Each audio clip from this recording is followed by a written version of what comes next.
اب یہاں پر امریکہ نے کیا کیا؟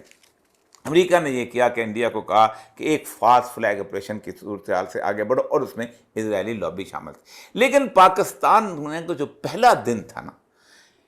یہ ایسی ناکامی کا دن تھا بھارت کے لیے، جو بھی ہم آپ کہہ لیں، اس وقت پاکستان کی دنیا پوری کا پریس یہ سمجھتا ہے کہ امریکہ اور اسرائیل جو اس وقت کنٹینمنٹ آف چائنا کے اس پلان کے اوپر عمل کرتا تھا، ان کو پہلے دن جب یہ حملے ہوئے ہیں ان کو احساس ہو گیا تھا کہ ہمارا کنٹینمنٹ آف چائنا کا پروگرام یقیناً فیل ہو چکا ہے۔ یہ سپٹمبر 2019 جو ہے کا پینٹاگون کی اسٹریٹجی ہے، اور اس پینٹاگون کی اسٹریٹجی کے اندر انہوں نے باقاعدہ یہ تصور بنایا تھا کہ ہم ان 4 ملکوں کو لے کے، جاپان، امریکہ، انڈیا اور اس کے ساتھ ساتھ آسٹریلیا ہے، ہم جو ہے کنٹینمنٹ آف چائنا کریں گے، لیکن بری طرح ناکام ہوئے، کیونکہ اس کے ساتھ جو کہ بارڈر ایشوز بنے تھے، اور جس کے اندر لڑائی لداخ میں بھی ہوئی اور سلگری کوریڈور کے اندر، یہ اس کی ایک جو ہے